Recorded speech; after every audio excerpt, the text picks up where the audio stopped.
Welcome back to the channel दोस्तों, स्वागत है आपका अपने यूट्यूब चैनल में बैक टेस्ट ट्रेडर में। आज हम अश्वनी गुजराल की किताब how to make money in intraday trading, ये master class by one of the most famous trader Ashwani Gujral. देखिए दोस्तों, ये जो किताब है इंट्राडे के लिए बेस्ट किताब है।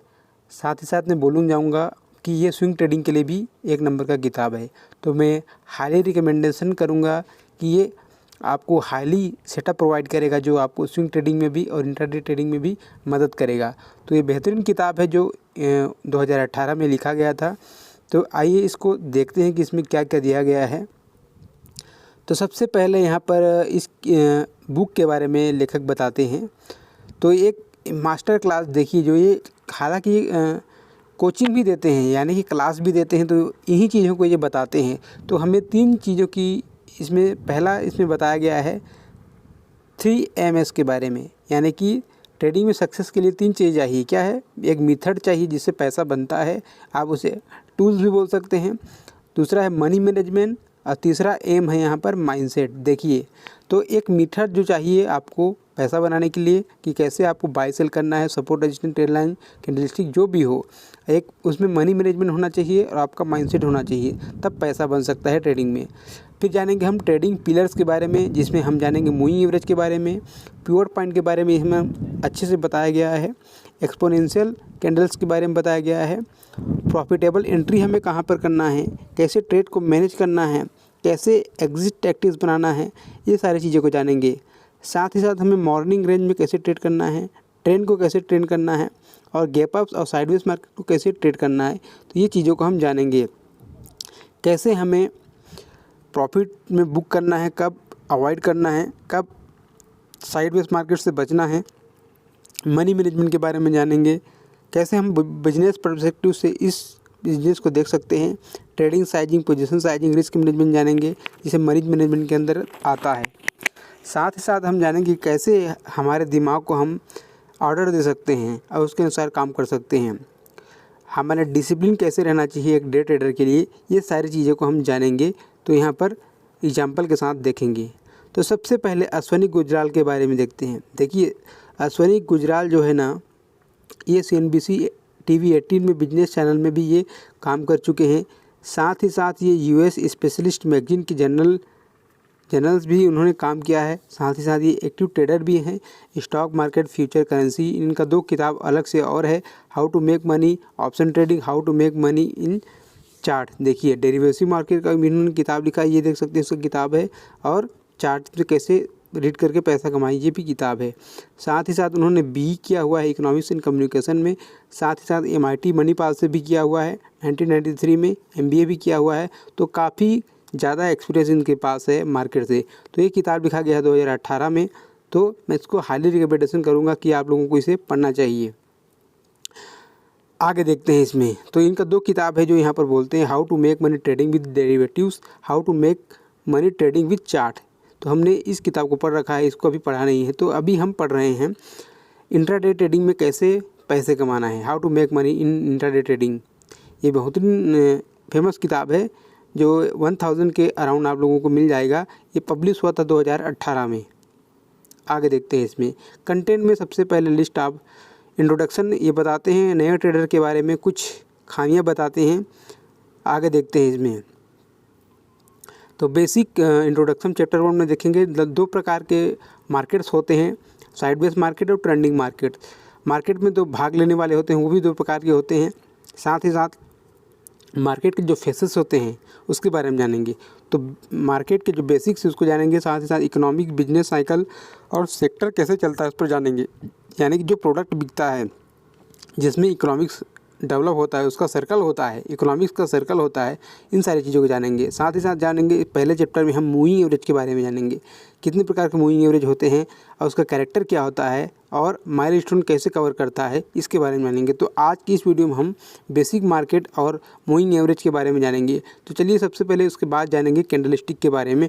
जो इंट्रोडक्शन में एक 3 प्रकार के कैंडलस्टिक होते हैं उसके बारे में बताते हैं।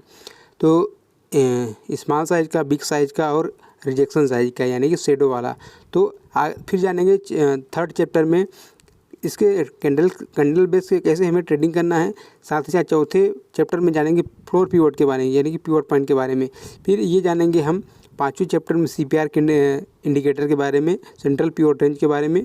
फिर ये आगे बताते हैं ट्रेडिंग मार्केट में कैसे हमें एंट्री करना है, कभी स्टॉप लॉस लगाना है, ये छठवें चैप्टर में जानेंगे। सातवें चैप्टर में हम जानेंगे ट्रेडिंग टैक्टिक्स, कैसे हमें ट्रेड को मैनेज करना है, काउंटर ट्रेड कैसे लेना है, कैसे हमें पिरामिड बनाना है, इन सारी चीज़ों को जानेंगे। और चैप्टर 8 में जानेंगे रेंज मार्केट में कैसे हमें बचना है, कैसे अटेंशन क्रिएट करना है। चलिए देखते हैं पहला चैप्टर, उसके बाद तो ये होता रहेगा। तो सबसे पहले ज़्यादातर लोग फेल क्यों जाते हैं स्टॉक मार्केट में। तो ये बोलते हैं कि अश्विनी गुजराल जी बोलते हैं कि देखिए मार्केट में मेरे को बहुत 20 साल से मेरे को ये पूछा जा रहा है कि मेरे से ज़्यादा कई लोग हैं एनालिसिस हैं, टेक्निकल एनालिसिस, लेकिन वो लोग क्या करते हैं।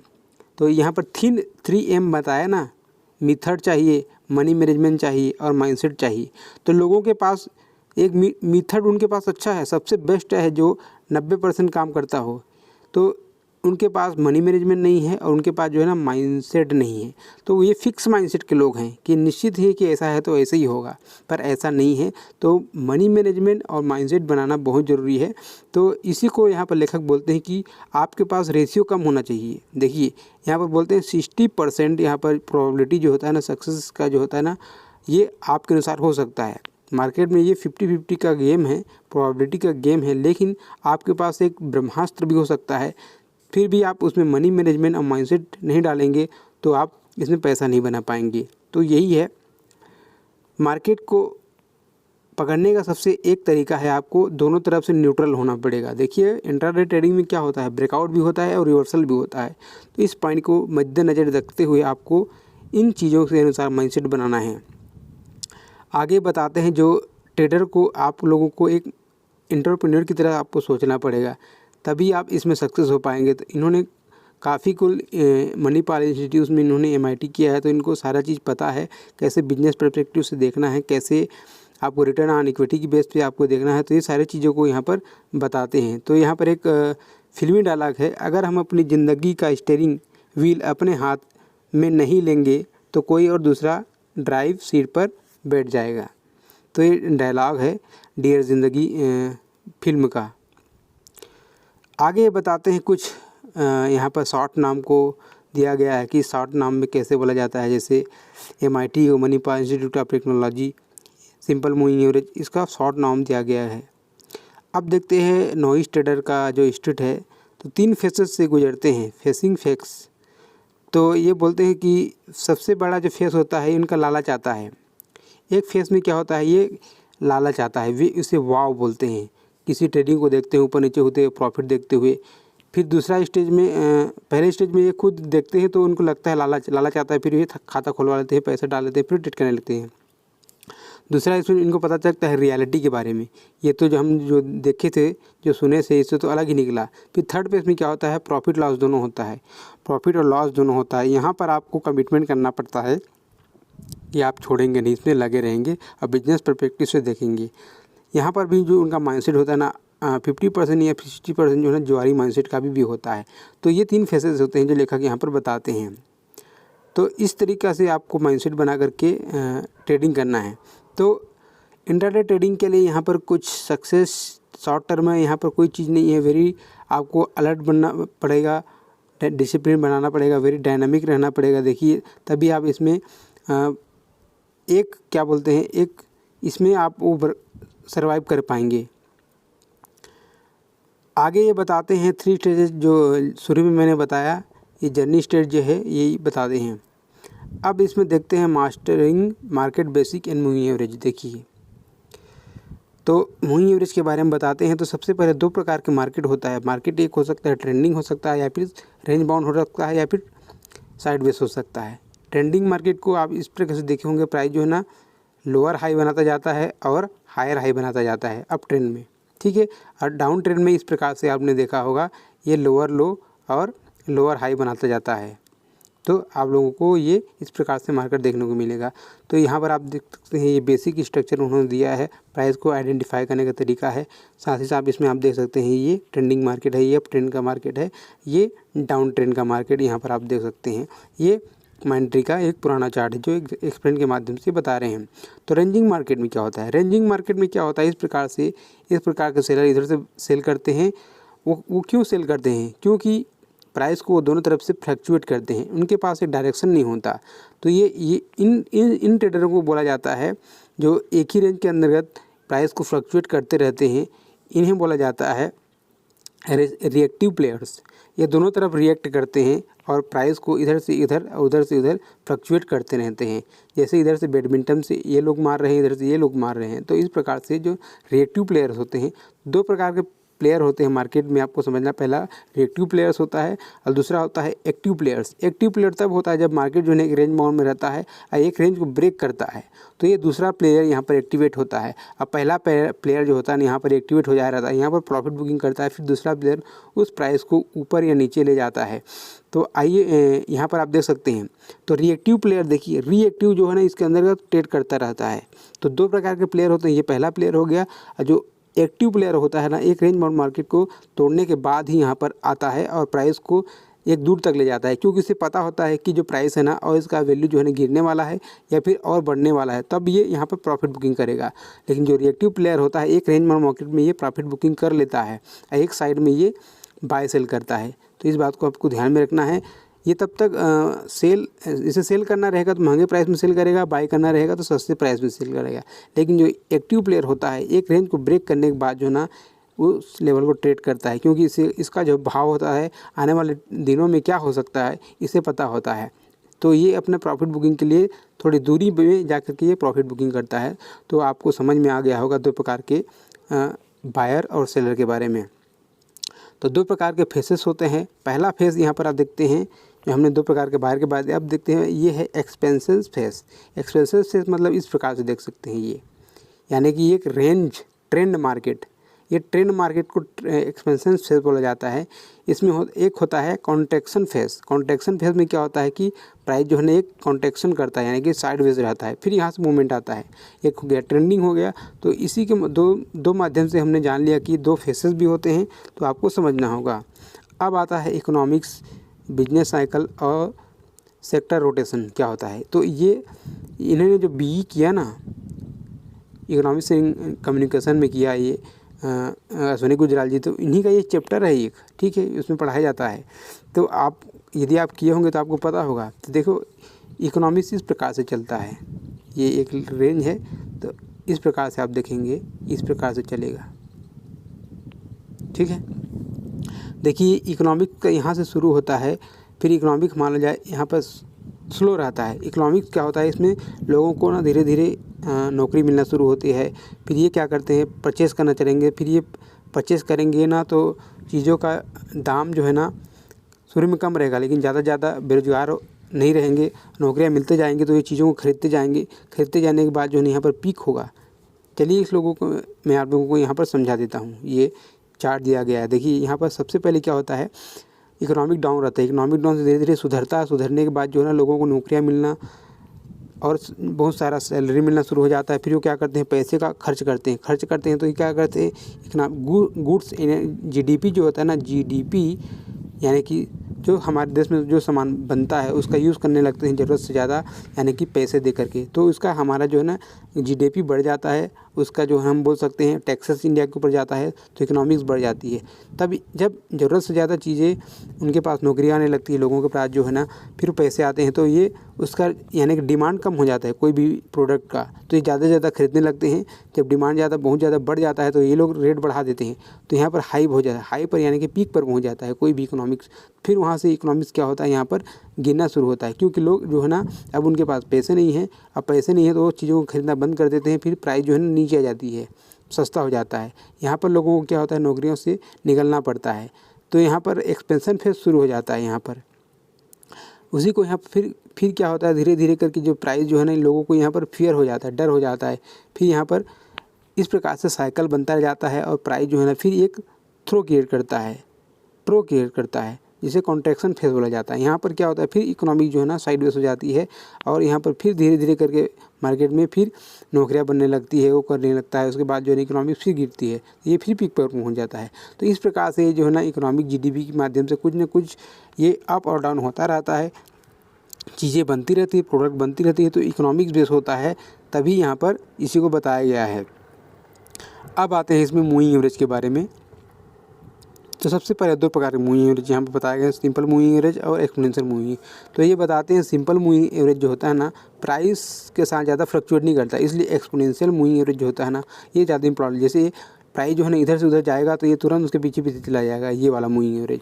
तो इसको लगाने के लिए बोलते हैं। तो कौन कौन सा मूविंग एवरेज आपको लगाना चाहिए? 10 दिन का, 20 दिन का और 50 दिन का, एक शॉर्ट टर्म ट्रेडिंग के लिए। तो मूविंग एवरेज जो यहाँ पर बताते हैं तो उसका कैरेक्टर क्या है? सबसे पहले ये कैरेक्टर बताते हैं, जब भी हम मूविंग एवरेज लगाएंगे, जैसे 10 दिन का मूविंग एवरेज यहाँ पर लगा हुआ है, तो जितना आप कम दिन का मूविंग एवरेज लगाएंगे ये उसके प्राइस के साथ चिपकते हुए चला जाएगा, ठीक है। और यहाँ पर 20 दिन का लगाया है तो प्राइस जो है ना इससे दूर हो गया है, ठीक है। और 50 दिन का लगाया है तो और दूर हो गया है। तो इसी को यहाँ पर बताया गया, जितना हम कम दिन का मूविंग एवरेज लगाएंगे वो प्राइस के साथ चिपकते हुए चला जाएगा। देखिए, यानी कि प्राइस ऊपर ऊपर जाएगा तो ये प्राइस जो है उसके नीचे नीचे चिपकते चले जाएगा, यानी कि सपोर्ट लेते जाएगा। तो एक ट्रेंडिंग मार्केट को डिसाइड करने का सबसे बेस्ट तरीका है 10 दिन का मूविंग एवरेज, 20 दिन का और 50 दिन का। यहाँ पर देखिए उसी को यहाँ पर बता रहे हैं। तो एक ट्रेंडिंग मार्केट को पहचानने का एक तरीका है कि जब भी छोटा मूविंग एवरेज बड़ा मूविंग एवरेज को क्रॉस करके ऊपर चला जाता है तो यहाँ पर जो है ना प्राइस सपोर्ट लेते लेते यहाँ पर आप लोगों को एंट्री मिलेगा। देखिए, और जब भी शॉर्ट टर्म मूविंग एवरेज के नीचे प्राइस कैंडल बनने लग जाता है, प्राइस बनने लग जाता है, तो ये रेजिस्टेंस की तरह काम करेगा। देखिए, तो अब क्रॉसओवर होने पर ही, जैसे यहाँ पर 20 को क्रॉस कर दिया 10 वाले ने, तो यहाँ पर नीचे आ गया। देखिए, तो इस प्रकार से रेजिस्टेंस, यानी कि हम इसे बोल सकते हैं ट्रेड लाइन बोल सकते हैं, शॉर्ट टर्म में ट्रेड लाइन, इसे अप टर्न का, इसे डाउन ट्रेंड का बोल सकते हैं। तो इस तरीक़ा से मूविंग एवरेज जो है ना क्रॉसओवर में भी काम करता है, इसका अलग अलग तरीका भी है। साथ ही ये बताते हैं कि रेंज मार्केट में ना कैसे आप लोगों को उपयोग करना है। आगे डायग्राम के माध्यम से देख सकते हैं, प्राइस देख सकते हैं, यहाँ पर आप देख सकते हैं, जब भी यदि मूविंग एवरेज देखिए यहाँ पर है और प्राइस जो है ना यहाँ पर चल रहा है, तो ये क्या करता है, प्राइस जो है ना साइड वेज हो जाता है और मूविंग एवरेज के जैसे ही पास आता है तो यहाँ पर एक मोमेंटम देखने को मिलता है। इस प्रकार से जब जब भी प्राइस मूविंग एवरेज दूर हो जाएगा प्राइस से, तो क्या करेगा, प्राइस जो है ना उसके पास आएगा और मार्केट जो है ना साइड वेज होकर के धीरे धीरे आएगा, यानी कि इसमें टाइम वाइज करेक्शन बोला जाता है। आगे देखते हैं इसमें, देखिए इस प्रकार से मूविंग एवरेज जब भी नीचे है, यहाँ पर देखिए प्राइस यहाँ पर है और मूविंग एवरेज यहाँ पर है, प्राइस उसके पास गया, उसको क्रॉस किया, एक मोमेंटम देखने को मिला। यहाँ पर भी आप देख सकते हैं मूविंग एवरेज जो है ना, यहाँ पर भी आप देख सकते हैं ये यहाँ पर आ गया था प्राइस, अब मूविंग एवरेज यहाँ पर था। जब जब भी प्राइस जो है ना उसके पास जाएगा तो एक रेजिस्टेंस का काम करेगा और एक सपोर्ट का काम करेगा। सेम इसी तरीके से यहाँ पर आप देख सकते हैं। तो जब भी मूविंग एवरेज दूर हो जाता है और प्राइस कहीं और चल रहता है तो आपको हमेशा देखना होगा कि प्राइस उसके पास जाएगा। इसे टाइम वाइज करेक्शन बोला जाता है और प्राइस वाइज करेक्शन भी बोला जाता है। अब रेजिस्टेंस की तरह कैसे काम करेगा, जब भी मूविंग एवरेज जिस 50 वाला मूविंग एवरेज यदि दूर में है और प्राइस वहाँ पर जाता है तो ये रेजिस्टेंस की तरफ फेस करेगा। सेम इसी तरीके से आप देख सकते हैं इसमें क्रॉसओवर भी आता है। देखिए यहाँ पर क्रॉसओवर आया है और प्राइस जो है ना सीधा अप ट्रेंड में चला गया, यानी कि जब जब भी प्राइस जो है ना यहाँ पर सपोर्ट लेगा, यानी कि मूविंग एवरेज के पास आएगा तो एक मोमेंटम देखने को मिलेगा। एक बार क्रॉसओवर हो जाने के बाद, तो क्रॉसओवर क्या हो सकता है, ये आपका ट्रेंड डायरेक्शन हो सकता है, डायरेक्शनल क्रॉसओवर हो सकता है। तो यहाँ पर डायरेक्शनल का काम किया है, यहाँ पर एक एंट्री हुआ, यहाँ पर एक एंट्री हुआ, यहाँ पर एक एंट्री हुआ है। तो इस प्रकार से राइजिंग मार्केट में कैसे काम करता है और फॉलिंग मार्केट में कैसे काम करता है, ये सपोर्ट रेजिस्टेंस का भी काम करता है। आगे देखते हैं, यहाँ पर देखिए जैसे प्राइस जो है ना टर्न किया तो 20 मूविंग के ऊपर ये प्राइस चला गया, जब भी यहाँ पर सपोर्ट लिया एक एंट्री आया। अब जो फाइनल एंट्री इसमें आता है वो भी बड़े मार्केट में आपको रेंज डिसाइड करना है, तो ये 200 है। देखिए जब भी प्राइस जिस टाइम फ्रेम पर 200 के ऊपर चला जाता है तो वहाँ पर एक जो दमदार एंट्री होता है और प्राइस जो है ना बड़ा लंबा टारगेट को अचीव करता है। सेम इसी तरीक़े से यहाँ पर आप देख सकते हैं 20 मूविंग एवरेज या 50 मूविंग एवरेज। तो यहाँ पर आप देख सकते हैं ये क्रॉसओवर हुआ है, प्राइस जो है ऊपर गई, क्योंकि प्राइस जो है ऊपर जा रहा था और यहाँ पर जो है 50 वाला मूविंग एवरेज बहुत नीचे था, तो यहाँ पर एक करेक्शन हुआ है, उसके बाद प्राइस गया है। आगे देखते हैं इसमें कैसे यहाँ पर स्लोप देखने, जब भी मूविंग एवरेज इस प्रकार से रहेगा, देखिए इस प्रकार से रहेगा 10, 20 और 50, तो प्राइस इसमें करेक्शन कर करके ऊपर जाएगा। देखिए ऐसे करेक्शन कर करके जाएगा, ऐसे तुरंत नहीं जाएगा, क्योंकि मूविंग एवरेज जो है ना इसमें ऐसे फैल गया है। तो ये इसका कंडीशन है जो इस किताब में बताया गया है, साथ ही मैं आप लोगों को इसमें थोड़ा बता भी दे रहा हूँ। अगला पॉइंट इसमें आता है मूविंग एवरेज की एंट्री के बारे में। जब भी प्राइस एक रेंज में रहता है तो मूविंग एवरेज यहाँ पर फ्लैट हो जाता है। अगर 3 मूविंग एवरेज या 2 मूविंग एवरेज यहाँ पर फ्लैट हो जाता है तो एक ब्रेकआउट मूवमेंट देखने को मिलता है, यानी कि इसमें गुच्छा हो जाता है। अगर ये तीनों के तीनों मूविंग एवरेज यहाँ पर एक गुच्छा बन जाता है तो एक मूवमेंट यहाँ पर देखने को मिलता है। और जब भी प्राइस जो है इसे फैल जाती है, देखिए ये फैला हुआ है, तो इसमें करेक्शन आना तय है, तो इसमें प्राइस वाइज करेक्शन आता है। अब एक और पॉइंट यहाँ पर है कि यदि 200 प्राइस जो है ना नीचे यानी कि दूर है, प्राइस से बहुत नीचे है, तो ये दो मूविंग आपस में गुच्छा होने की कोशिश करेंगे, जो मार्केट में साइडवेज को डिसाइड करता है। यहाँ पर जैसे ये साइडवेज यानी कि एक रेंज मार्केट को ब्रेक करेंगे तो एक मोमेंटम देखने को मिलेगा। तो इस प्रकार से मूविंग एवरेज की कंडीशन को समझिए जो यहाँ पर लेखक बताए हैं। तो ये था एंट्री करने का एक तरीका, और ये कैसे करेक्शन कर रही है। हालांकि 200 मूविंग एवरेज जो है ना थोड़ा दूर में रहता है, हमेशा दूर में रहता है, क्योंकि 20 और 50 ये short term trading, intraday trading के लिए बेहतरीन है। ये तीनों मूविंग एवरेज जो है ना 20, 50 और 200 इंटरडे ट्रेडिंग के लिए सबसे बेस्ट तरीका है। चलिए मैं आप लोगों को आज लाइव दिखा देता हूँ थोड़ा इसी मार्केट में। तो जैसा कि दोस्तों आप देख सकते हैं यहाँ पर एग्जांपल मैं आप लोगों को बता रहा हूँ। जब भी कॉन्ट्रैक्शन जो एंट्री हुआ है, कॉन्ट्रैक्शन यानी कि इकट्ठा होना, सारा जो मूविंग एवरेज यहाँ पर इकट्ठा हुआ है, तो एक एंट्री यहाँ पर देखिए जो दमदार एंट्री यहाँ पर मिला है, यहाँ पर एक एंट्री बना है और यहाँ पर एक अनडिसीजन कैंडल भी बना है। इसे आप जूम करके देख सकते हैं, कैंडल को देख सकते हैं। ये देखिए पहले शूटिंग स्टार बनता था यहाँ पर भी, तो ये जो अनडिसीजन कैंडल बना है उसके बेस पे जो है, क्योंकि मूविंग एवरेज इकट्ठा हुआ है देखिए। और टाइम फ्रेम को अगर मैं 3 मिनट कर देता हूँ ना तो आपको सारा चीज़ें समझ में आएगा। और ये सपोर्ट रेजिस्टेंस का लेवल थोड़ा मैं हटा देता हूँ। तो ये कॉन्ट्रैक्शन एंट्री हुआ है जो मैं अभी अश्वनी जी गुजराल बता रहे थे। साथ ही साथ एक और बताऊंगा, यदि जिस टाइम फ्रेम पर 3 मिनट में यहाँ पर क्रॉसओवर हुआ है, इकट्ठा हुआ है, तो हम 5 मिनट के टाइम फ्रेम पर देखते हैं। 5 मिनट के टाइम फ्रेम पर देखिए मूविंग एवरेज कहाँ पर आता है। तो जिस टाइम फ्रेम पर ये क्रॉस करेगा, ये 200 को क्रॉस किया है और 3 मिनट और सारा मूविंग एवरेज जो है ना यहाँ पर इकट्ठा हुआ है 5 मिनट के टाइम फ्रेम में, तो यहाँ पर 5 मिनट के टाइम फ्रेम में काटा है, तो ये अगले टाइम फ्रेम में जाएगा, अगले टाइम फ्रेम के 200 में जाकर के सपोर्ट लेगा। तो ये तरीका है प्राइस मूविंग एवरेज को देखने का तरीका, जो कोई नहीं बताएगा, अश्वनी जी गुजराल बताए हैं। साथ ही साथ ये जो मूविंग एवरेज का कॉन्सेप्ट है, ये सुनील मिगलानी जी के कोर्स में भी इसी को बताया जाता है, मास्टर ट्रेडर में इसी को बताया जाता है, जो मैं आप लोगों को समझा रहा हूँ।